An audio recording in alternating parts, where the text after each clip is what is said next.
there's one question about the plausibility of the NHS changes, and there's a separate question I think about how important is, broadly speaking, all of the expected savings there for making all the numbers add up.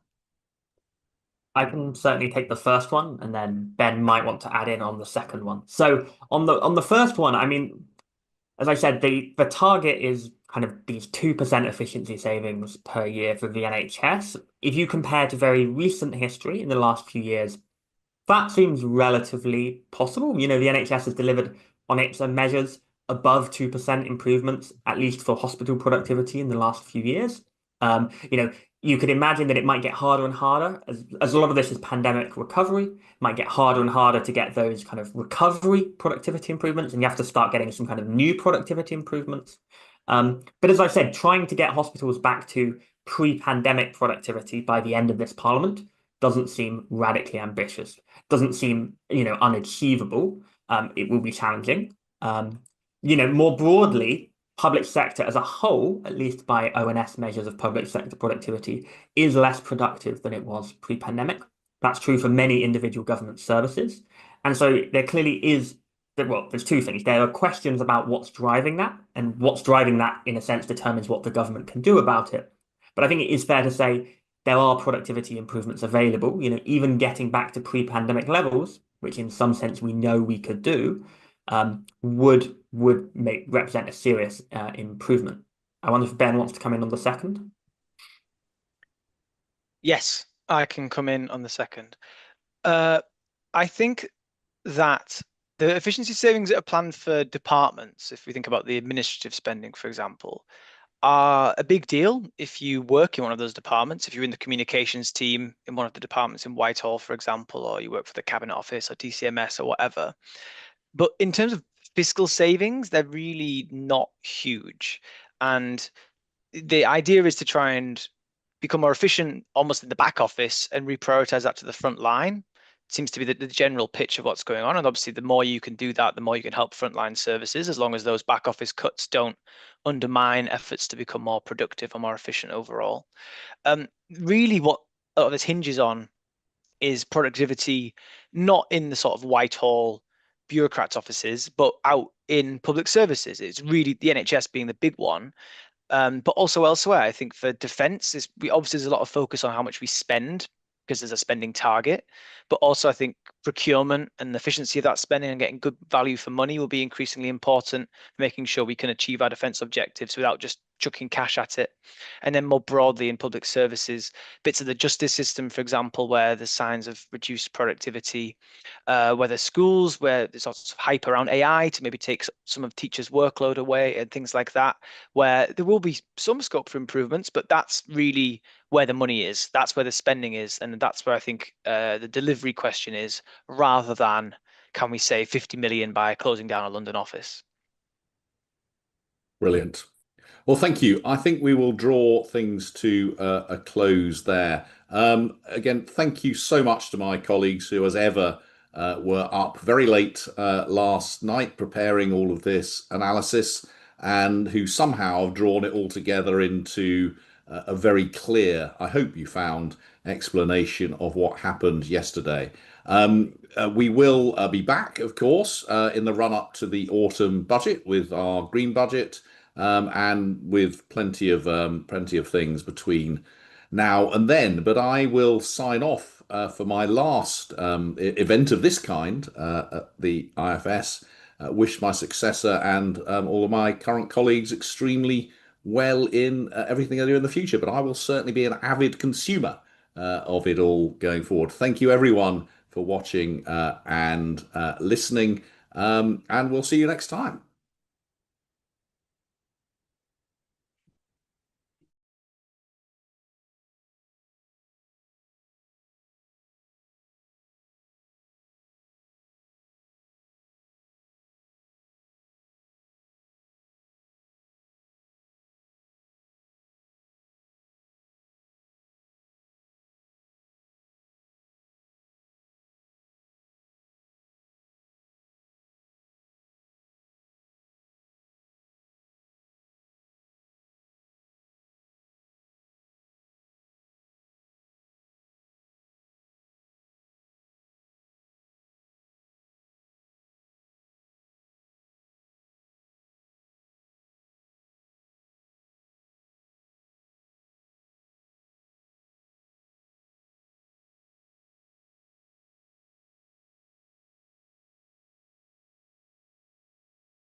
Mr Marra made commentary at the time in that regard. He said, of course, back in May of 2022, we all recognise that there is what you might call hidden poverty in every community. He also said at the Education Committee in May 2022, he appeared to welcome this shift. He said it's good that the money is now available to local authorities. Fife are up £2 million. And across the piece, of course, we know that throughout the duration of the Scottish Attainment Challenge until 24-25, Dundee had been allocated over £43 million in both challenge authority and strategic equity funding. And I go back to my original point, Presiding Officer, that the ask to move our approach in relation to this funding was an ask directly from local government, which Mr Marra appeared to welcome at the time. I'm more than happy to have my officials engage with officials in Dundee City Council to the substantive point that I think the member was making. Thank you. Question 4 is not lodged. Question number 5, Faisal Chowdhury. Thank you, Presiding Officer. To ask the Scottish Government how it is working to ensure that schools are tackling racism and racist bullying. Cabinet Secretary. I'm clear that there is no place for racism in our schools. Incidents of discrimination or prejudice must be addressed whenever they arise, and it is important that we are vigilant in challenging any racist behaviour in Scotland's schools. In November, we published updated anti-bullying guidance, Respect for All, which included guidance on responding to prejudice-based bullying. The Scottish Government will publish new guidance for schools on responding to racist incidents, including guidance on recording and monitoring in the coming weeks. This has been developed in partnership by the Racism and Racist Incidents Workstream of the Anti-Racism in Education programme. Faisal Chowdhury. Thank the Cabinet Secretary for the answer. I recently heard the story of Akhta Marwa. She was forced to remove her daughter, Anissa, from school after months of racist bullying. Despite reporting the incident and receiving an apology from the bully, records were not held. No follow-up work was done and the bullying continued. There are many anti-racist toolkits, but can the Cabinet Secretary tell me how the Scottish Government is ensuring these are actually put into practice, and will she meet with me and ACTA to hear directly about the impact of racism on children? Cabinet Secretary. I'm happy to give Mr Chowdhury that undertaking. I'm more than happy to meet with him and his constituent additionally. We know there are challenges in Scotland schools post-pandemic in relation to racism and other incidents being recorded particularly, and of course that speaks to some of the wider work that we are undertaking that will publish before this term ends in relation to recording and monitoring. The Bullying and Equalities module on CMIS, the Schools Management Information System, has a specific recording category for incidents where race was a factor, and CMIS also enables us to record where racism intersects with other forms of prejudice. But I'm more than happy to engage with Mr Chowdhury on this point, and I hope he will take some heart from the updated guidance which we'll publish before the end of this term. Question number 6, Colette Stevenson. Thank you, Presiding Officer. To ask the Scottish Government what its response is to the recently published report from the review body on doctors' and dentists' remuneration, which provides pay recommendations for doctors and dentists for the financial year 2025-26.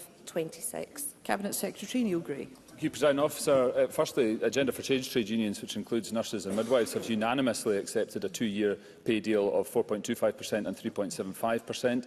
The Independent Doctors and Dentists Pay Review Body has recommended a UK-wide 4% pay uplift for NHS medical and dental staff, and I intend to accept the DDRB's recommendations. This excludes resident doctors with whom I will hold direct talks in the coming weeks. This will see, for instance, consultants' salary increases of between £4,286 and £5,695, and means at the top of their scale a consultant will earn a basic pay of more than £148,000.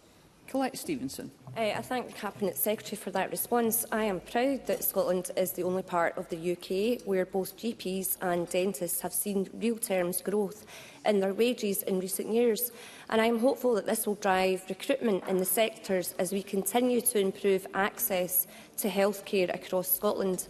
However, the UK Labour Government's reckless increase to employer national insurance is hitting GP and dental practices hard. Can the Cabinet Secretary therefore please advise what discussions the Scottish Government has had with the UK Government regarding damaging Westminster policies like this, and can he outline how the Scottish Government will work with stakeholders to retain and recruit health professionals in Scotland? Cabinet Secretary. Thank you, President Officer. The Cabinet Secretary for Finance and Local Government has raised the increase in employer national insurance contributions repeatedly with UK Treasury ministers and pressed for the additional cost to public services here in Scotland to be fully funded. This is having a profound impact now across Scottish public services, paying for a UK government tax rise. That's our GPs, it's our social care services, our voluntary sector partners, all paying for UK government decisions. So it is incredibly disappointing that the Chancellor has yet again failed to do this in the recent spending review, and we will, of course, have to consider the implications of that as we continue to deliver services for the people of Scotland. Question number 7, Daniel Johnson. The Scottish Government, in light of the Strategic Defence Review's emphasis on a whole-society approach to national security, what discussions it has had with the UK Government regarding work to contribute to a comprehensive national resilience strategy? Cabinet Secretary Angus Robertson. Thank you, Presiding Officer, and I'm pleased to confirm that there has been ministerial and official engagement before and since the launch of the UK Strategic Defence Review. Defence policy is, of course, reserved, but the security and safety of people in Scotland is a top priority for this government, and that's why we've taken an active and a constructive role in the Strategic Defence Review process.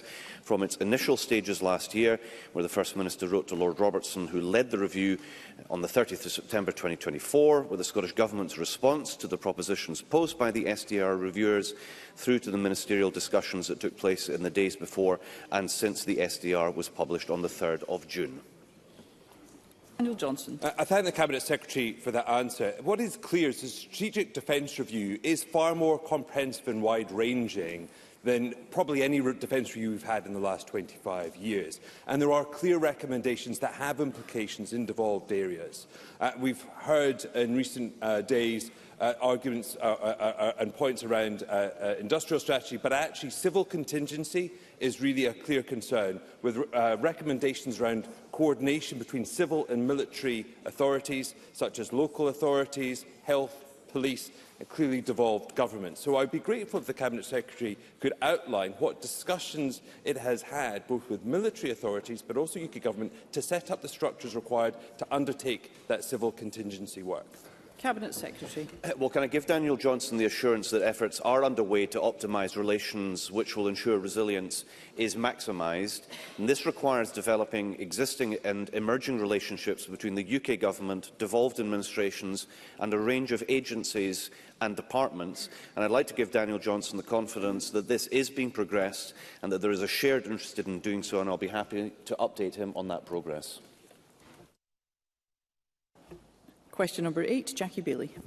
To ask the Scottish Government what its position is on the reasons for there being more private hospital admissions in 2024 than in any previous year on record, according to recent private healthcare information network data.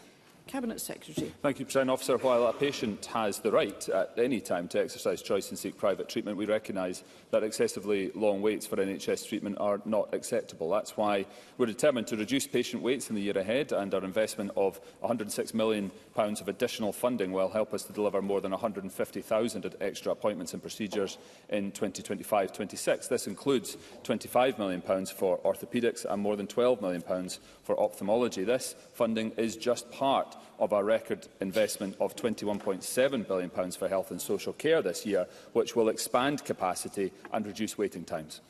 Jackie Bailey. Scots are forking out thousands of pounds, some having to use personal savings or borrow from family members to pay for cataract procedures, hip and knee replacements and even rounds of chemotherapy. I hear what the Cabinet Secretary says, but actually is a lot of words that cover up the incompetence of this SNP government. So when will the Cabinet Secretary accept that after 18 years of the SNP in charge, Scots are faced with the reality of a two-tier